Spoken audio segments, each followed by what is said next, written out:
नमस्कार। सासाराम की धूप आज के दिन कुछ और ही तप रही थी। आसमान साफ था, मगर जमीन पर सैकड़ों हजारों कदमों की गूंज, नारों की गर्मी और राजनीतिक जोश ने माहौल को और तप्त कर दिया था। सुअरा हवाई अड्डा मैदान लोगों से खपाखप भरा हुआ था। किसान, छात्र, मजदूर, महिलाएं, सबकी आंखों में एक ही सवाल तैर रहा था, क्या उनका वोट सुरक्षित है? मंच पर एक एक करके महागठबंधन के बड़े बड़े चेहरे जुटे। सबसे पहले लालू प्रसाद यादव आए, जिनके आने पर भीड़ अचानक लहर की तरह हिल उठी। बूढ़ा शरीर, मगर आवाज अब भी तल्ख। उन्होंने कुछ ही शब्दों में माहौल को बिजली बना दिया। चोरों को हटाइए, बीजेपी को भगाइए। ये वही लालू थे जिनके एक एक वाक्य पर लोग ठहाके भी लगाते और नारे भी लगाते। उन्होंने हंसी मजाक के बीच जनता को याद दिला दिया कि लड़ाई सिर्फ चुनाव की नहीं, बल्कि लोकतंत्र की है।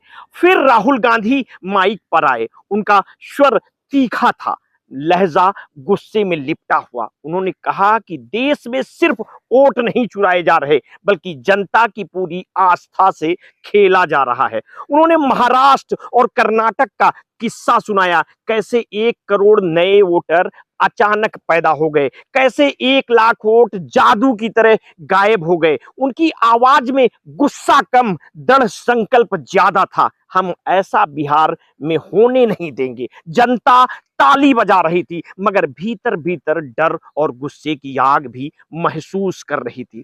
तेजस्वी यादव ने जब माइक संभाला तो उनकी शैली अलग ही थी, तेज तंज से भरी और युवाओं वाली बेबाकी लिए। उन्होंने कहा कि आपका वोट सिर्फ चोरी नहीं हो रहा, डकैती डाली जा रही है। ये बिहार है, यहाँ चूना खैनी के साथ रगड़ दिया जाता है। बिहार गरीब जरूर है, मगर किसी से कमजोर नहीं।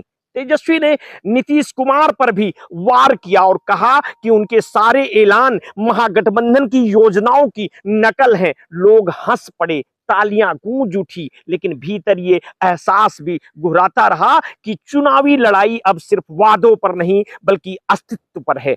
मंच पर कांग्रेस अध्यक्ष मल्लिकार्जुन खड़गे भी आए, मगर भीड़ अधीर हो चुकी थी। लोग लालू को सुनना चाहते थे, कुछ लोग चिल्लाने लगे। तभी खड़गे भड़क उठे, अगर सुनना है तो सुनो, अगर 10 लोग भी होंगे तो मैं भाषण करता रहूंगा। ये क्षण दर्शा रहा था कि विपक्ष की लड़ाई सिर्फ बीजेपी से नहीं, बल्कि जनता के धैर्य और उम्मीदों से भी है। मुकेश सहनी ने चुनाव आयोग को पीएम मोदी की जेब में बताया। भूपेश बघेल ने कहा कि यह सरकार वोट चोरी से बनी है। पप्पू यादव ने राहुल गांधी की यात्रा को संविधान बचाने का अभियान बताया और दीपांकर भट्टाचार्य ने खुलासा किया कि लाखों बिहारी मजदूरों के नाम मतदाता सूची से गायब कर दिए गए हैं।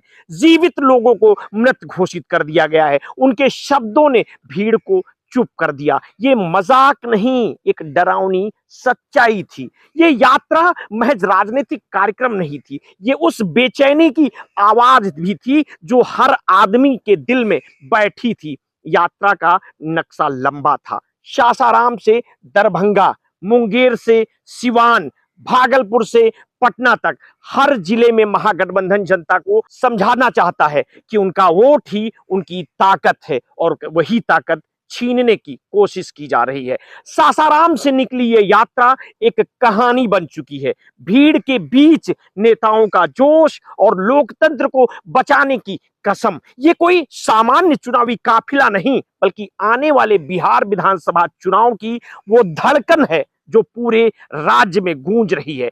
अब सवाल बस इतना है कि ये धड़कन एक तूफान में बदलती है या सत्ता की दीवारों से टकरा कर थम जाती है। आगे की अपडेट के लिए आप हमारे साथ जुड़े रहिए। समय समय पर हम आपको अपडेट बिहार से संबंधित देते रहेंगे। आपने अगर अभी तक हमारे इस चैनल को सब्सक्राइब नहीं किया है तो तत्काल कर लीजिए, बेल आइकन दबाना बिल्कुल ना भूलिए। अपने स्वास्थ्य के प्रति सचेत रहिए, सजग रहिए।